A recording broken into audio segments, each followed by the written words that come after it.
नौरेन Fatima case के हवाले से एक्ता टीवी ने अहम दस्तावेजात और सबूत हासिल कर लिए हैं। एक्ता टीवी हैदराबाद के ब्यूरो चीफ अनिल हुबली के मुताबिक सिंध की बेटी नौरेन फातिमा केस में हुई अहम पेशरफ्त। नौरेन फातिमा केस जो कि 7 की अदालत में चल रहा था, अब वो जामशोरो अदालत में मुंतकिल हो गया है। गुज़श्ता दिन केस की समाअत जामशोरो में हुई। वहाँ पे नौरीन महर के वालिद मोहम्मद अली महर और उनके छोटे भाई ने अपनी जमानत के लिए दरख्वास्त दायर की थी, जो कि जज साहब ने मुस्तरद कर दी थी। जामशोरो की अदालत से जमानत मुस्तरद होते ही नौरेन के वालिद और भाई दोनों फरार हो गए। पुलिस को पहले से इल्म था कि ये केस यहाँ मुंतकिल हो गया था। एसएसपी और डीआईजी साहब को पहले बता दिया गया था। एसएचओ भी वहाँ मौजूद थे। उनके सामने वो दोनों फरार हो गए। इसके अलावा भी कुछ अहम इंकिशाफात हुए हैं।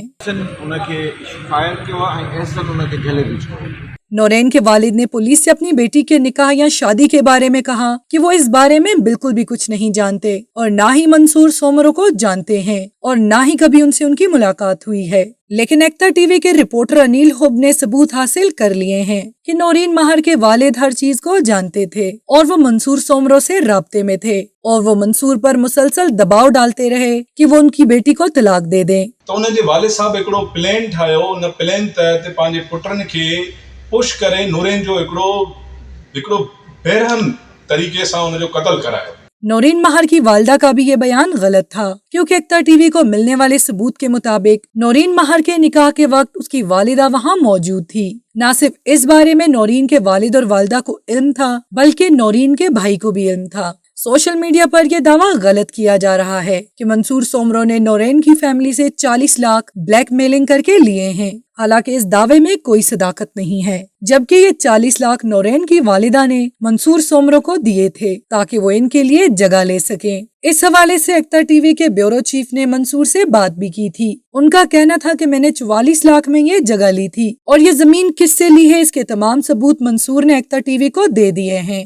क्योंकि तुम जवान दी वही वरी मुझे पुट दे FIR कढी वरी हाणे असां खे घुराए वरी लगे तो प्रेशर में जे छा।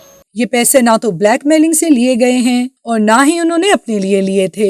ये नौरेन की वालिदा ने अपने लिए जगह लेने के लिए दिए थे, जो मंसूर सोमरो ने 44 लाख में ली है। उसके पेपर्स आज भी मंसूर के पास मौजूद हैं। वो जमीन ना तो मंसूर और ना ही नौरेन के नाम पर है, बल्कि उनकी वालिदा के नाम पर है। एक और हैरान कुन इंकिशाफ ये है कि 7 की कोर्ट में जो मोबाइल पेश किया गया था और कहा गया था कि ये मोबाइल नौरेन का है, ये नौरेन का असल मोबाइल नहीं था। मंसूर का कहना है कि नौरेन के पास वीवो का मोबाइल था, जिसका डब्बा और IMEI नंबर मंसूर के पास मौजूद हैं, जबकि कोर्ट में पेश किया जाने वाला मोबाइल सैमसंग का था। मंसूर का कहना है कि अगर पुलिस वो मोबाइल रिकवर कर ले तो उनके हाथ तमाम सबूत लग जाएंगे, जिससे केस को सुलझाने में मदद मिलेगी।